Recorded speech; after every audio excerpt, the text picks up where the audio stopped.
Olá, meus amores, vamos dar início a mais uma aula de História, capítulo 4, iniciando o módulo 2, a mineração no Brasil. Nesse capítulo, vamos estudar a importância da mineração na formação das cidades e a importância da mineração também, em toda a riqueza do Brasil, que foi embora para Portugal. A mão de obra escrava que trabalhava nesse período, da mineração, Vamos estudar todos esses processos. O descobrimento de ouro e pedras preciosas no Brasil e o trabalho nas minas estimularam o desenvolvimento de núcleos urbanos no interior do país. A extração desses minérios era feita em grande parte por pessoas escravizadas de origem africana, que trabalhavam por muitas horas e em péssimas condições de trabalho. Muitos desses escravos foram remanejados das fazendas de cana-de-açúcar, como a gente falou para vocês. Lembram? Era muito utilizada a mão de obra escrava negra nas fazendas de cana-de-açúcar, E aí foi diminuindo, a plantação de cana-de-açúcar cresceu muito, mas depois aos poucos foi diminuindo, e parte desses escravos, ou alguns deles, foram remanejados, certo, para as minas, com um trabalho duro, árduo, em péssimas condições. Era tão ruim, tão puxado, que muitos desses escravos chegavam até a morrer devido às condições de trabalho que era exposta para eles. A expansão territorial, Isso quer dizer quando o Brasil se tornou um país assim geograficamente maior, onde o seu território foi expandido para o interior, que até então a parte mais colonizada, mais povoada era a litorânea, onde começou tudo. E aí, com a exploração de minas, a exploração do ouro, de pedras preciosas, eles adentraram no interior do Brasil, causando essa grande expansão territorial que nós temos hoje. O processo de colonização do Brasil teve início nas regiões litorâneas, pela praia. Ao longo dos anos, porém, diferentes atividades estimularam a ocupação do interior pelos colonos, como o desenvolvimento da pecuária e a busca pelas drogas dos sertões. Drogas dos sertões eram produtos naturais, frutas como castanha do Pará e outras, que eram retirados daqui do Brasil e vendidos lá na Europa, produtos que não existiam para eles, lá na Europa. Esses produtos eram bastante valorizados, pois eles não tinham lá, como a castanha do Pará, como o cacau e outros. Mas a atividade que promoveu o maior deslocamento de colonos para o interior do nosso país foi a mineração. No final do século XVII, os bandeirantes passaram a organizar expansões à procura de minerais. Essas expedições descobriram jazidas de ouro no atual estado de Minas Gerais. Essa descoberta atraiu para essa região moradores e milhares de pessoas que desejavam enriquecer com a exploração do ouro aqui no Brasil. Então os colonos que aqui existiam, de várias outras capitanias, a maior parte deles se deslocando para lá, em busca de enriquecer, em busca de ficar rico rapidamente, com a exploração de ouro. Hoje, se você pesquisar, nessa região é a região que possui mais cidades do Brasil, eu acredito, Isso principalmente decorrente desse período, já começou nesse período da expansão territorial, desse período da exploração do ouro nessa região, porque muitas pessoas mesmo se dirigiram para lá, foram para lá. Foi o foco, Se tornou um foco de exploradores, de mineradores, à procura de enriquecer. Aqui embaixo podemos ver as atividades econômicas entre o século XVII e XVIII aqui no Brasil, bem colorido, como vocês podem ver aí, Essa parte de verde, de lilás, de laranja, entendeu? São todas a parte das explorações, e aqui no livro mesmo você vai ver a descrição da exploração de cada um deles aqui, De lilás, a cana-de-açúcar, como nós podemos ver, essa parte do litoral. De laranja, a pecuária, certo? De um verde mais escuro, A mineração, que ela está bem contida aqui, como vocês podem observar, nessa parte de baixo, região sudeste. E a parte verde claro, as drogas dos sertões, nessa parte ali pela Amazonas, pelo norte. A corrida do ouro. A intensa migração para a região das minas ficou conhecido como corrida do ouro. No início, as pessoas que partiam para essa região costumavam se reunir em arraiais. O que eram os arraiais? Arraiais eram pequenos povoados que se formavam, né? As pessoas se juntavam e formavam aqueles pequenos povoados, até mesmo para se manterem mais seguros, se organizarem melhor, né? Para explorarem o ouro naquela região. Parte desses arraiais, pessoal, deram origem a muitas cidades, né, existentes daquela época, e claro, né, e hoje também. Parte desses arraiais deram origem a essas cidades, né, devido àquela formação de povoamento que foi crescendo e se desenvolvendo.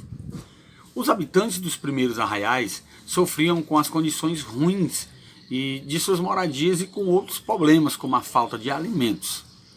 Nas regiões das minas ou da mineração, havia poucas pessoas que se dedicavam ao cultivo de lavouras.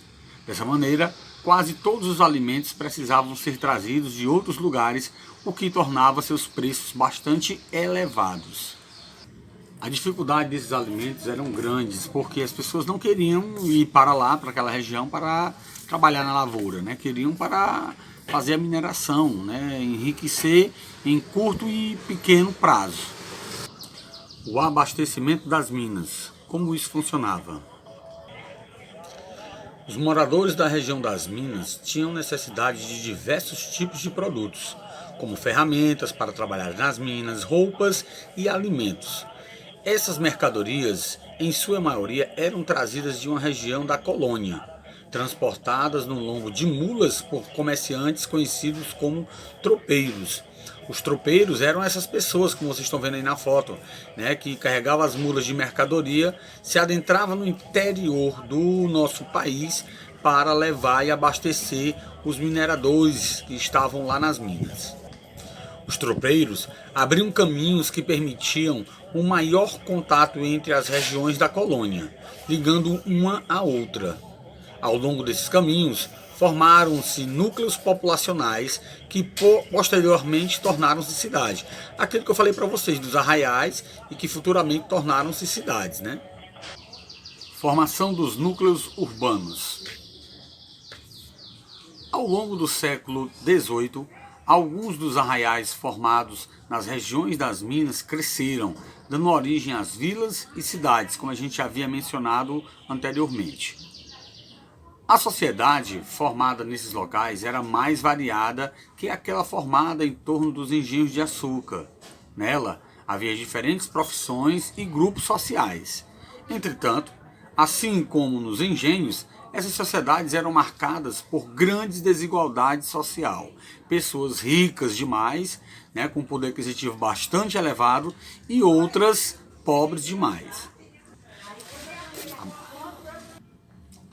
A maior parte da população era formada por africanos e afrodescendentes escravizados, que realizavam diversos tipos de trabalho, como a extração de minérios e serviços domésticos nas casas dos grandes fidalgos, de pessoas com as condições melhores de vida. Havia um grupo de pessoas livres, formado por funcionários públicos, comerciantes e outros trabalhadores, como alfaiates, sapateiros e pedreiros.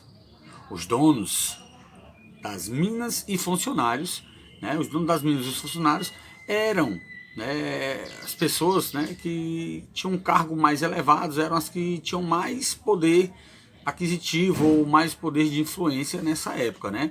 Os donos das minas, porque só tinha mina quem tivesse dinheiro para comprar a mina, pagar ao governo, comprar escravos, colocar para trabalhar. Então era um investimento alto, ganhavam muito dinheiro, mas também tinha um investimento alto, né?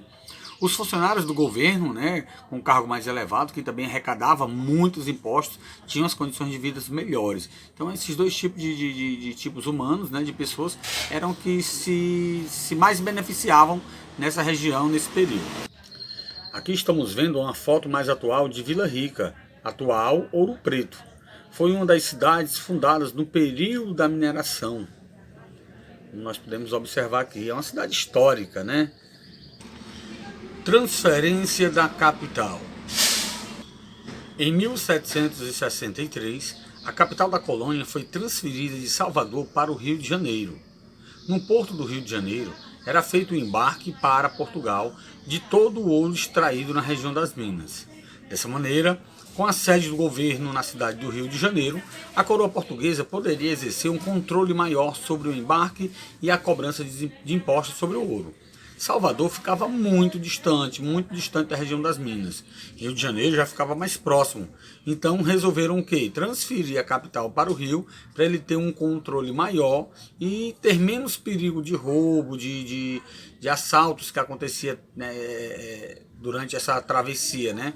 De levar todo esse ouro nas mulas, nas mulas para o embarque. Como o Rio de Janeiro era mais próximo, resolveram transferir a capital de Salvador para o Rio, né? Por isso que o Rio de Janeiro foi a segunda capital do Brasil, né? Devido a essa transferência. E isso graças a toda essa corrida do ouro que houve em Minas, né? Na região das Minas naquela época, né? Em Minas Gerais. Com essa transferência também, né, vale-se dizer que o Rio de Janeiro ganhou muitos benefícios com essa transferência de capital, muitos benefícios mesmo, né? Ele se desenvolveu mais, ganhou mais visão, né, da coroa portuguesa. E é com essa imagem que vocês estão vendo aí que a gente encerra mais uma parte, mais uma aula de história, né? Dando continuidade na aula seguinte, tá bom, gente? E aí, como vocês estão vendo, né, é o carregamento, né, transferência de ouro e também de mercadoria de uma localidade para outra da colônia.